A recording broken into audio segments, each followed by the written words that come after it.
اللهم صل على سيدنا محمد وعلى آل سيدنا محمد وبارك وسلم. میرے معزز مسلمان بزرگوں، عزیز بھائیوں، اسلام کے چند ارکان بہت بنیادی ہیں. نماز ہے، فرمایا مسلمان نماز پڑھتا ہے، کافر نہیں پڑھتا. زکوٰۃ ہے، ان تمام اسلامکم ان ادو زکوٰۃ اموالکم. تمہارا اسلام، تمہاری اسلام کی تکمیل یہ ہے کہ تم زکوٰۃ دو. مشرک زکوٰۃ نہیں دیتا، مسلمان زکوٰۃ دیتا. کافر نماز نہیں پڑھتا، مسلمان نماز پڑھتا. مشرک زکوٰۃ نہیں دیتا، مسلمان زکوٰۃ دیتا ہے. یہودی حج نہیں کرتا، مسلمان حج بھی کرتا ہے. یہ مسلمانوں کے اسلام کے بنیادی ارکان ہیں. مسلمان اور کافر میں فرق کرنے والی چیز نماز ہے.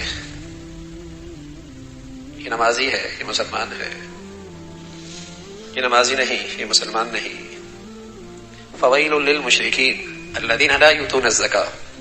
بڑی بربادی ہے مشرکوں کے لیے، یہ زکوٰۃ نہیں دیتے. مسلمان جب اللہ کی ذات پہ ایمان لاتا ہے تو وہ جسم کا بھی حق ادا کرتا ہے، مال کا بھی حق ادا کرتا ہے. اور اس کا ایمان ہے یہ جسم اور یہ جسم کی نعمتیں بھی اللہ کی عطا کرتا ہے، اور یہ مال و دولت بھی اللہ کا انعام اور اسی کی عطا ہے. نہ دے تو ساری دنیا بھی اکٹھی ہو جائے، ساری تدبیریں غلط ہو جائے، دینے پہ آ جائے تو اس کا فضل ہو جاتا ہے. مشرک سمجھتا ہے میرا اپنا کمال، میرا اپنا ہنر، میری اپنی صلاحیت، اس میں اللہ کا کیا حق ہے. مسلمان کہتا ہے یہ سب اللہ کا دیا ہوا ہے، عقل بھی تو اسی کی ہے. میں دکان لے کر بیٹھ جاؤں تو باہر کے دل میں تو اللہ ہی ڈالتا ہے. زمین میں دانہ ڈالوں تو زمین کے اندر سے کومپل کا نکلنا، گرم سرد ہواؤں کی حفاظت کرنا، اور پھر اس میں مٹھاس ڈالنا، رنگت پیدا کرنا، اس مولا کا کرم تو ہے. یہ مسلمان ہے جو کہتا ہے اللہ ہی دیتا ہے اور اس کا حق ہے میرے مال میں. یہودی حج نہیں کرتا، مسلمان حج بھی کرتا ہے. یہ وہ بنیادی ارکان ہیں جس سے مسلمان کا تعارف ہوتا ہے. یہ ایئرپورٹ پہ کھڑے ہیں بہت سارے لوگ، مسلمان نماز پڑھتا ہے، اس کا تعارف ہے. بہت سارے لوگوں کے پاس دولت ہے، مسلمان اللہ کا حق نکالتا ہے، عبادت سمجھ کے اللہ کی بندگی کرتا ہے اس مال میں، اور اس میں اپنی سعادت اور خوش نصیبی سمجھتا ہے کہ یہ اعزاز عبادت کا مجھے نصیب ہو گیا. وہ بوجھ نہیں سمجھتا، وہ اسے ٹیکس نہیں سمجھتا، وہ اسے وبال نہیں سمجھتا، اپنی سعادت سمجھتا ہے. حضرات صحابہ رضوان اللہ اجمعین میں دنیا کی بھی رغبت ہی اعلیٰ درجے کی تھی، لیکن مال اکٹھا کرتے تھے کہ زکوٰۃ کا فریضہ میرے نامہ اعمال میں لکھا جائے، یہ نصیب مجھے بھی ملے، یہ قسمت میری بھی جاگے، میں بھی ان خوش نصیب لوگوں میں ہوں کہ جن کے نامہ اعمال میں زکوٰۃ کا فریضہ بھی ہے. ارکان اسلام مسلمانوں کا تعارف پیش کرتے ہیں. ہندو زکوٰۃ نہیں دیتا، سکھ نہیں دیتا، مشرک زکوٰۃ نہیں دیتا، مسلمان دیتا ہے اور عبادت سمجھتا ہے، عبادت سمجھتا ہے. اور اللہ کریم فرمانے لگے جب مسلمان زکوٰۃ دیتا ہے اور اللہ کا حق اپنے مال سے نکالتا ہے تو میں اس کے دل کو بھی پاک کرتا ہوں اور اس کے مال کو بھی پاک کرتا ہوں. سبحان اللہ. جب مال پاک ہوتا ہے نا تو لوگوں کی کسی جگہ پر لاکھوں لگتے ہیں، اس کا کام ہزاروں میں ہو جاتا ہے. اور جب اللہ رب العزت مال کی پاکیزگی اٹھا لیتے ہیں تو لاکھوں سے بھی کام نہیں بنتے، لاکھوں سے بھی کام نہیں بنتے. بے برکتی جو ہے، مال پاک جو نہیں ہے، گند جو ملا ہوا ہے اس کے اندر، نجاست جو آ گئی ہے. حضور علیہ الصلوۃ والسلام فرمایا کرتے تھے ما خالطت الزکاۃ مالا قط الا احرقته. جب کسی مال میں اللہ کا حق مل جائے تو اس کی بربادی یقینی ہے، اس کی بربادی یقینی. اور محدثین نے فرمایا اللہ کا مال مل جائے اس کی بربادی یقینی ہے، اس کے دونوں مطلب ہیں. اس نے اللہ کا حق پورا نہیں نکالا اور اپنے دوسرے مال میں ملا دیا، یہ بھی بربادی کا شکار ہو، اس کی برکت بھی گئی، اس کی طہارت بھی گئی، اس کی پاکیزگی بھی گئی. اور دوسرا مطلب یہ ہے کسی کو اللہ کا یہ مال لینے کا حق نہیں ہے، مستحق نہیں ہے، اور پھر مال لیتا ہے، پھر زکوٰۃ لیتا ہے، یہ اپنا دیگر مال بھی برباد کرتا ہے. ما تلف مال فی بحر ولا بر الا بخبز الزکاۃ فرمایا خشکی ہو یا تری ہو، جب بھی مال برباد ہوتا ہے اللہ کا حق ادا نہیں کیا، اس مال میں اللہ کا حق ادا نہیں کیا۔ پیارے رسول صلی اللہ علیہ وسلم مکہ مکرمہ میں تشریف فرما ہیں، حتیم میں بیٹھے ہیں، پتہ لگا اللہ کے رسول فلاں شخص کا مال پڑا تھا سمندر کے کنارے، موج آئی لے گئی۔ حضور علیہ الصلوۃ والسلام نے یہی ارشاد فرمایا خشکی ہو یا تری، کہیں ہو، مال اس لیے برباد ہوتا ہے کہ اس میں اللہ کا حق ادا نہیں ہوتا۔ یہ مسلمانوں کا ایمان ہے۔ زکوٰۃ جیسی عبادت نکالے پورا کریں گے اور اپنے مال میں سے اللہ کا حق دیں گے، عبادت اور عبادت کے ثمرات ملیں گے، مال پاکیزہ ہوگا، محفوظ ہوگا۔ حسنوا اموالکم بالزکاۃ، پیارے رسول صلی اللہ علیہ وسلم فرمایا کرتے تھے حسنوا اموالکم بالزکاۃ وداووا مرضاکم بصدقہ واستقبلوا امواج البلاء بالدعاء والتضرع، اپنے مریضوں کا علاج صدقات سے کرو، ناگہانی آفتوں کا راستہ روکو، ناگہانی بلاؤں کا راستہ روکو اللہ کے سامنے گڑ گڑا کر، اور اپنے مالوں کو زکوٰۃ کے ذریعے قلعوں میں محفوظ کر لو۔ وحسنوا اموالکم بالزکاۃ، اپنے مالوں کو زکوٰۃ دے کر قلعوں میں محفوظ کر لو، محفوظ ہو گیا۔ عبادت کے ثمرات اہل ایمان کے لیے ہے۔ مادیت آج دنیا کا معبود ہے، لیکن مسلمان کا ایمان ہے ساری دنیا کے مادی نقشے اللہ کے حکم کے تابع، یہ ایمان ہے، اسی کا نام ایمان ہے۔ دنیا میں آج مادیت ایک بت ہے، نفع نقصان مادیت کے گرد دنیا سمجھتی ہے کہ یہ ہے تو یوں ہے، تو یوں نہیں ہے تو یوں نہیں۔ مسلمان کا ایمان ہے مادیت کے سارے نقشے بھی اللہ کے حکم کے تابع، اور جب وہ نہ چاہے ساری تدبیریں دھری کی رہ جائیں۔ جب وہ ذات مال کی حفاظت اٹھا لے تو کون مال محفوظ رکھ سکتا ہے، اور جب اس نے حفاظت کے فیصلے کر لیے تو پھر کون نقصان پہنچا سکتا ہے؟ وہ ذات بہت بڑی، الا لہ الحکم، فیصلہ اسی کا ہے، فیصلہ اسی کا چلتا ہے۔ تو زکوٰۃ اللہ کا حق مال میں یہ مسلمان خوشی خوشی ادا کرتے ہیں، اس لیے پیارے رسول صلی اللہ علیہ وسلم فرمایا کرتے تھے نعم المال للرجل الصالح، مال تو اچھی چیز ہے، مال تو اچھی چیز ہے بشرطیہ کہ کسی اچھے انسان کے پاس ہو، اچھے آدمی کے پاس ہو، اچھی چیز ہے، ورنہ تو وبال ہے، ورنہ تو فتنہ ہے، ورنہ تو اس دنیا میں عذاب ہے، ورنہ تو جہنم کے انگارے ہیں۔ والذین یکنزون الذهب والفضة ولا ينفقون في سبيل الله فبشرهم بعذاب علیم، خزانے اکٹھے کرتے ہیں، سونا چاندی، والذین یکنزون الذهب والفضة، سونا چاندی اکٹھے کر رہے، خزانے اکٹھے ہیں، اللہ کا حق ادا نہیں کرتے، فبشرهم بعذاب علیم، انہیں دردناک عذاب کی خوشخبری سناؤ، اللہ کا حق ادا نہیں کرتے۔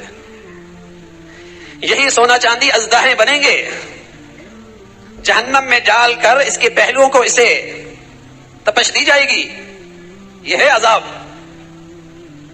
یوم یحمى علیہا فی نار جہنم فتقوی بہا جباہہم وجنوبہم وظہورہم، پیشانی کو داغا جائے گا، پہلوؤں کو داغا جائے گا، ھذا ما کنزتم لانفسکم، یہ ہے تمہارا خزانہ، فذوقوا، اب چکھو مزہ، اب اس کا مزہ چکھو۔ سمجھتے تھے تمہارے حق میں بہت اچھی چیز ہے، اچھا تو وہی ہے جس میں اللہ کا حق ادا ہوتا ہے، وہ مال اچھا ہے، وہ دولت اچھی ہے جس میں اللہ کا حق ادا ہوتا ہے، ورنہ تو وبال ہے، دنیا میں اس کا چوکیدار ہے، آخرت میں جہنم کا ایندھن ہے۔ وہ مال اچھا ہے جس مال میں اللہ کی بندگی ادا ہوتی ہے۔ تو رسول اللہ صلی اللہ علیہ وسلم سے اللہ کریم نے فرمایا خذ من اموالہم صدقہ، ان سے مال لو، ان سے صدقہ خیرات لو اور انہیں پاک کر دو، انہیں پاک کر دو، اس سے ان کے دل بھی پاک ہوں گے، مال کی محبت سے پاک ہو جائیں گے، اس نجاست سے پاک ہو جائیں گے، اور ان کا مال بھی بڑا پاکیزہ ہوگا۔ تھوڑے میں بہت ثمرات ہوں گے، بہت ہوگا، بہت آرام ہوگا، بہت راحت ہوگی، اور اس مال کی پاکیزگی کا کیا ہی کہنا، اور اس مال کی طہارت کا کیا ہی کہنا کہ جس سے آدمی کا ایمان ترقی کرے، جس سے اس مسلمان کے بچوں کا ایمان ترقی کرے، اس مال کی طہارت کا کیا ہی کہنا کہ وہاں خرچ ہوتا ہے جہاں اللہ راضی بہت ہوتے ہیں، یہ مال پاکیزہ ہے۔